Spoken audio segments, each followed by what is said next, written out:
朋友們，我們現在下面有無數面鏡。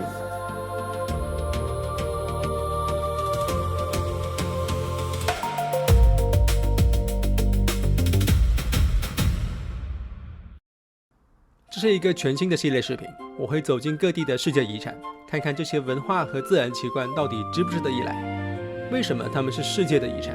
我會帶着規劃師的視角，在旅行中和你們一塊探討遺產地背後一些更深刻的話題。保護和開發永遠無法調和嗎？自然工程和綠色基礎設施是怎麼運作的？不同地方的建築設計上有什麼講究？我也會和真正生活在遺產裡的人對話，聽聽他們是怎麼說的。而這一站巡禮，我來到了中國雲南元陽，我們一塊來看看這些一層一層的農田，他們憑什麼成了世界文化遺產呢？這是苗是不是？哎，是的。然後種到大田裡邊去。哦。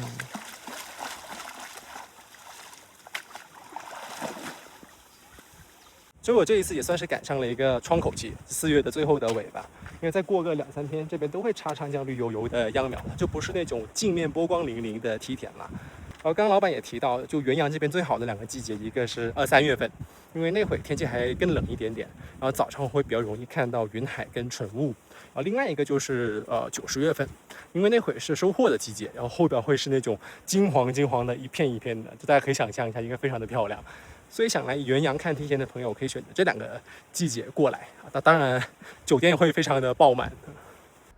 元陽的梯田當然不只是好看的農田景觀，本質上它是一個被設計過的山地剖面，上面是森林，中間是村子，下面是梯田，這3層是連在一塊工作的。山頂的森林負責存水，水慢慢的往下流，流過村寨，人剛好住在中間，那最後水進入到下面的梯田，一層一層被用到最後一滴。它是一個完全依靠重力驅動的系統，不用電也不用複雜的設備，但運行的非常穩定。現在的這些灌溉的水，就包括梯田裡面的這些水，都是山裡面自然流下來的水。對，就是說一個循環啊，反正水是流它下去，到县城比較熱，它太陽一曬，它揮發了又回上來，雲下來這邊下雨，變成雨了，雨又這樣循環的來的。像現在這幾個村子，就像天乾的時候，搶水啊都會有衝突。像以前太乾旱的時候，水是這樣流淌的，都可以用，但是的話會用分水，分水那個就像。現在還好，就是說，反正水渠在那，到你家口那開個口，你家自個兒有自個兒的水，這樣還不怎麼樣。都是晚上的時候得去看着，因為你不確定啥時候把你那口子關了，你就沒水進去了。對。但是從這裡能看出水對於哈尼族人來說有多麼神聖的意義。這裡專門立了一個牌子，這裡是山神水，你人是不能進去的。倒不是說西南地區有多缺水啊，因為西南是降雨量很大嘛。但山地的問題就是雨一旦下來之後，它會快速的匯流，然後流到谷底，就山上是存不了水的啊。所以哈尼族人才發明了這種梯田這樣非常精巧的耕地系統嘛。然後這裡就是它的整個系統的源頭啊，這裡是它的水源，然後水從這裡一直往下流，最後創造出整個壯美的梯田系統。大家有沒有發現，這個水渠除了是運水的功能之外，它同時也是一條路徑，就大家下去梯田幹活的時候，也是沿着這個水渠走下去的，是不是還蠻有意思的？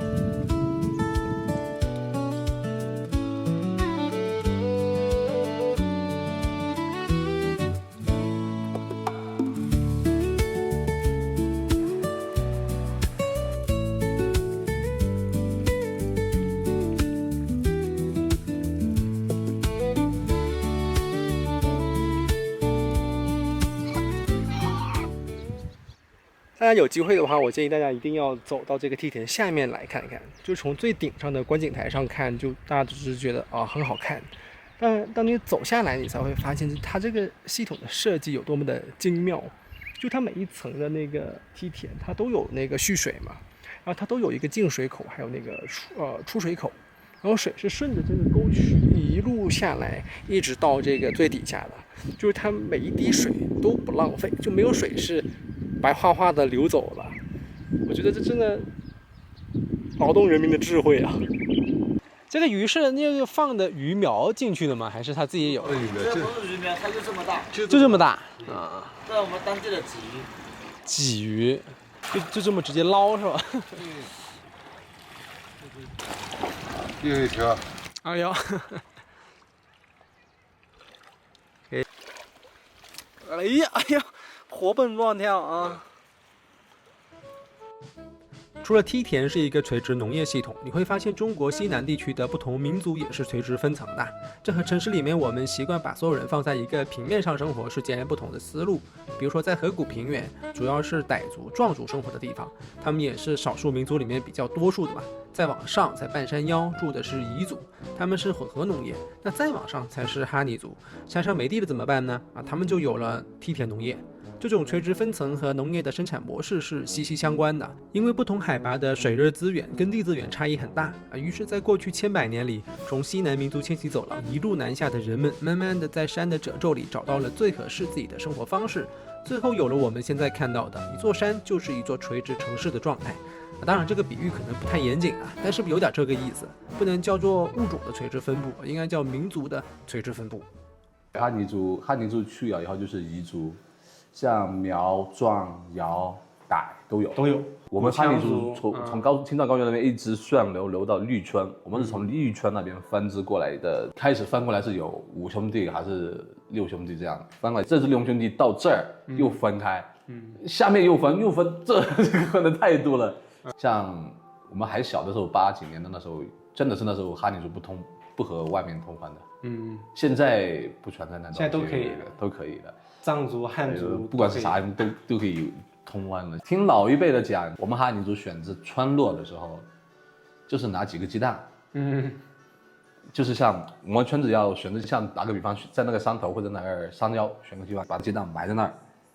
埋在那兒以後吧，蓋起來以後，你過幾天去看，如果沒啥問題，那雞蛋沒問題的話就。可以在那裡建村子，如果有問題就不在那裡建村子。它有問題就比如說雞蛋壞了壞了，或者是裡面已經化了，或者是啥呀，破了啥，那就不在那裡。因為有一定的科學依據。是咋說呢？反正就比如說它可能在向陽的地方，或者說野獸比較少的地方，它肯定選擇的地方就是水資源要足夠充足，還有就是比較。離田地比較方便，住着比較沒有什麼那些其他蛇蟲鼠蟻那些很少的地方，它放在那，因為有那些東西，那雞蛋肯定就去就害了。就我就說，這聽起來是個挺隨意，但好像細想確實有科學依據。對，哈尼族這種古老的村落選址智慧，伴隨着一種極具特色的建築形式，他們共同體現了哈尼族人和自然的相處方式。而要進一步了解這種特殊的建築，我們要去一個叫做阿者科的古村子裡轉一轉。朋友們早上好呀！我後邊那個地方呢，就是阿者科村子的核心區域了，核心的保護區。剛剛阿姨跟我說，就阿者科這個名字在哈尼語裡面是這個連綿的竹林的意思，大概就是他們當年選址的時候，後邊那塊都是一整片的竹林啊，所以他們取了這個名字。然後我覺得阿者科這個名字特別適合拿來當啥呢？當度假酒店的名字，比如說什麼阿麗拉呀、阿納塔拉、阿那亞，再加上阿者科，是不是毫無違和感？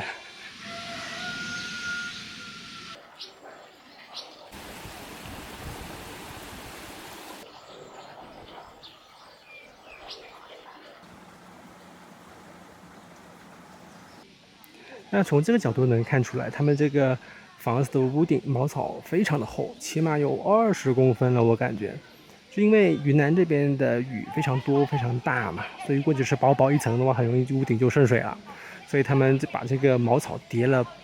非常多的層次，這也形成了這個蘑菇坊非常有標誌性的厚厚的、非常敦實的屋頂。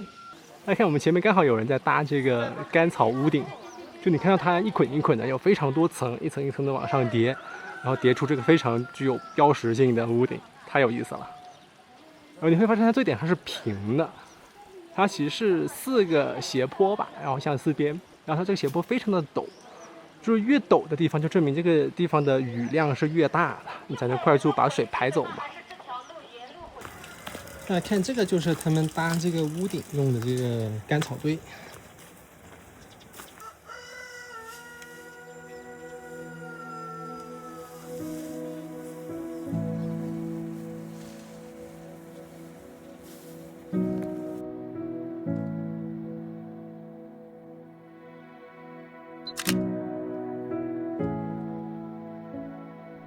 哎，咱们從這個角度看，是不是非常清楚的能看到這個蘑菇房子的3層結構？就是頂上尖尖的這個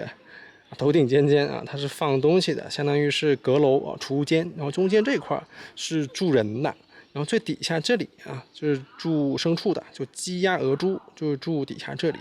一個非常典型的3層結構。然後可能有人會說，哎，其實是不是跟那個蓋蘭式建築一樣啊？其實還是不一樣啊，因為蓋蘭式雖然底下也是住牲畜，但它底下是架空的，它不是一個密閉空間，它其實是個灰空間。但這裡你能看到它底下的這一層也是有牆體的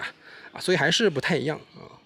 蓋蘭式建築更適合那種底下是比較濕的，然後濕氣比較重的，因為這裡邊在山頂上嘛，所以它的濕氣其實相對來說沒那麼重啊，所以它就不會用這種蓋蘭式建築。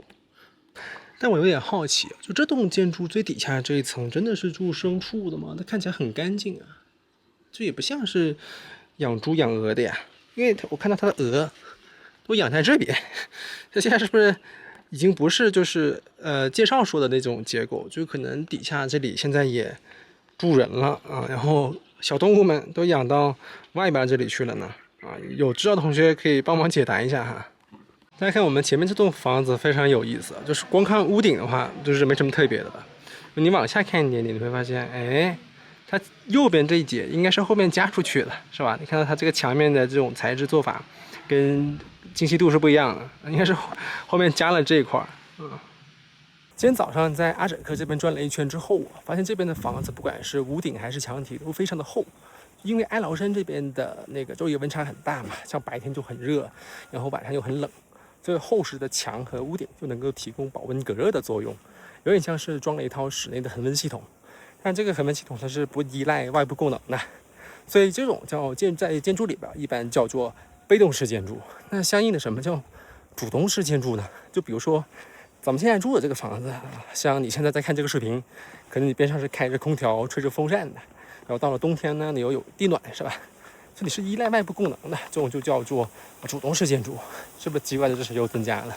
所以像哈尼族他們这種蘑菇房子，它說是完全根據這邊的地理氣候環境定制化的一套建築方案，它不是為了好看，只是它恰好長得挺好看的。而除了長得很特別、很上鏡之外，這些蘑菇房子現在還給阿者克的村民帶來了實打實的收益。開始升級成功的時候啊，就跟他們政府整個村子的就統一，他們就搞這個，就是說分紅，就是他們賣門票嘛，賣門票，還有那個就是原生態那些不動，不動以後他就到年底以後多少分跟村民每家每戶的就分過來。那是不是升那個事宜的時候，可能他們那邊能保存下來的建築更多一些，所以就選擇了在那邊？像這裡普高老在這裡也是這種民俗村，但是的話裡面的就是這種換泥土的，沒有像他們那樣保護的嘛，所以話它保存的比較那些土坯房保存的比較好一點。朋友們看，這個就是阿者克的保護計劃，這裡面有非常明確的規定，裡面的傳統的建築它是不能租、不能售啊，不能破壞，也不能引進外部的資本來開發。它更多的是讓本地的村民去承擔這個保護和維護經營的這個責任。那相應的呢，村民可以拿到分紅，在這個過程中啊，傳統的村民可以拿到40%的分紅，然後此外還有梯田的分紅以及居住的分紅，就是鼓勵村民繼續住在這邊啊，我政府給你錢。剛剛村口的阿姨也跟我說，就是不是所有的阿者克村民都能夠拿到這個分紅的，就是只有是你住在這個保護範圍線的裡邊，你才能拿到分紅啊。如果你是住在外邊那個地方，哎，對面，那就不行了啊。所以我覺得這肯定是一個良性的運營方式了，因為如果沒有人住在這裡的話，這裡只是一個被封裝起來的展品，它不是一個活的文化遺產。因為元陽它最後被定義的是世界文化遺產，而不是自然遺產。文化遺產最核心的東西其實還是那些創造文化的人。元陽的梯田之所以能夠成為世界文化遺產，核心就是哈尼族人在過去千百年裡設計的這一套利用自然力量的精妙系統。而這個系統呢，一直運轉下去，很重要的原因是有一套大家默認遵守的規則，比如森林不能亂砍亂伐，水源是神聖的，不能污染，水流下來之後怎麼分都是有講究的。所以換個角度來看，這裡最厲害的其實不是梯田有多麼的壯觀，而是人是怎麼在這麼一個複雜艱難的山地裡面，把生活過成一套幾乎不出 bug 的系統。那為什麼說幾乎不呢？因為哈尼族現在確實面臨着一個可能的 bug。現在種地的基本上都是中老年人，中老年人，年輕的都在外面。如果像現在的話，小孩就是除了上學，如果就像剛才說一樣，如果條件好了，孩子他也會帶出去。像如果光種這個水稻，估計是不是也很難養活一大家子人？餓是餓不到，是只能是餓，但是的話就沒有什麼，會比較難，收入就很少。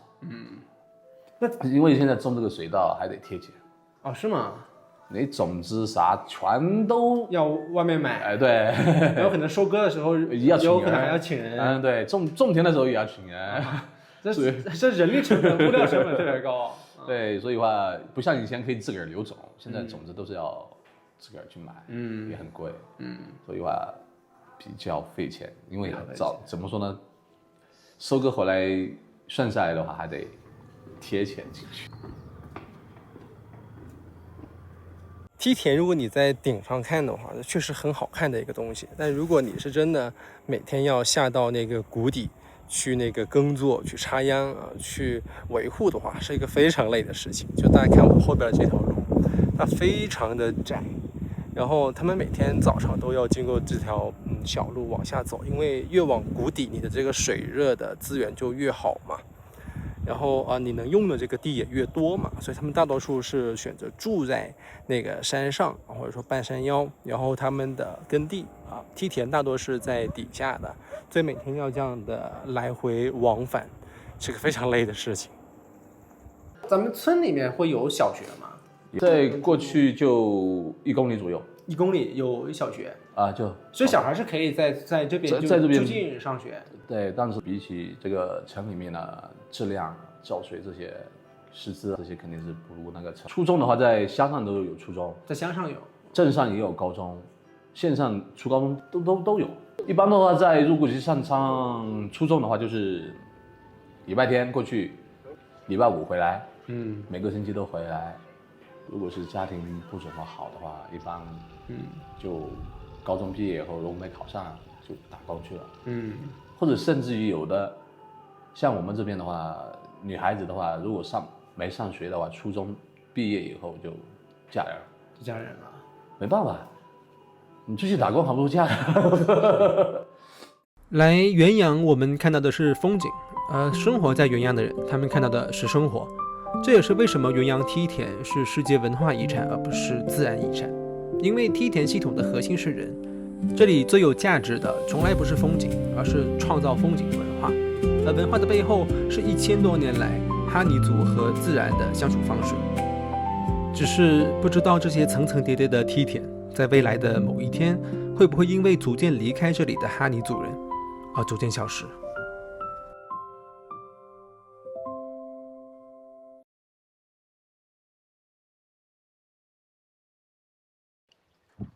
每次拍風光的時候，我總會覺得有一些風景可能常規的鏡頭根本抓不下，比如說像元陽梯田這樣的，它更多的是橫向拉伸的。你換一個短焦距的鏡頭，你當然可以拍得更全了，但相應的天空和地面往往就太多了，很難把這種橫向鋪展的層次感完全的裝進去所以難怪英語裡面風景這個詞 landscape 它也有這個橫向的意思。大家有沒有發現，就這個視頻裡面很多鏡頭畫面用的都是2.4:1的寬銀幕比例。但這次的畫面我不是靠加這個上下黑邊這樣的土方法搓出來的，我是真的用了一組這個電影變形寬銀幕鏡頭。以前我一直沒買這個變形寬銀幕鏡頭，有2個原因就第一個是它很貴嘛，那第二個就是電影鏡頭絕大多數都是手動對焦的，這個對我這種單兵作戰呢就不太友好了。那其實主要還是貴了。那直到我看到一個國產品牌叫思銳，他們竟然有一組這個自動對焦的電影變寬鏡頭，而且還是全畫幅的，而且這個價格相當的可接受簡直是國貨之光。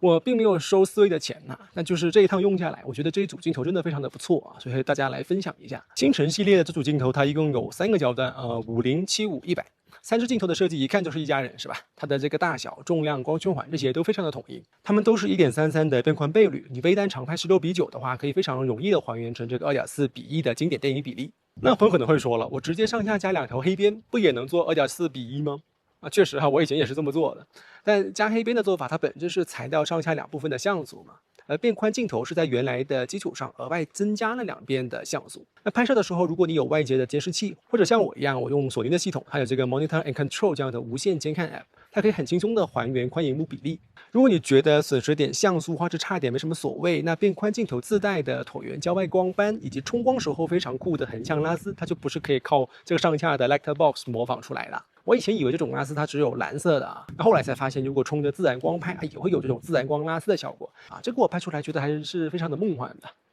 像思維的這組鏡頭，你就可以選擇藍色的拉絲版本，或者是自然光拉絲版本。我覺得這組鏡頭它非常適合那些想要嘗試電影變寬鏡頭的朋友啊，它有自動對焦、輕量化的設計，價格也不像其他的電影鏡頭那麼貴。你拿來拍風光，會讓你看到兩側更多的環境空間。當畫面足夠寬的時候，這種人和自然和地形的關係似乎看得更全了。在這個豎屏短視頻盛行的年代啊，或許有些畫面它本不應該被裁掉啊，有一些微妙的關係也不應該被簡單的壓縮成激烈的情緒和搶佔注意力的咆哮。選擇電影變寬鏡頭來拍攝只是其中之一，也想借着學你的第一個視頻補充一下這個系列製作上的一些想法。世界遺產巡禮會拍得很慢，做得很慢，因為我需要更長的時間來做前期的研究和準備，我需要在目的地待更久，才能完成深入的田野調查。它肯定比吃一頓飯都能水10分鐘時長的流水賬式 vlog 要更費時間，更費腦子，也更花錢，而且最後大概率流量還不如那些已經被驗證過的成功範式。但世界遺產的巡禮，我覺得理應該用慢的方式，因為他們已經鮮活地存在了上千年，不差這一時半會。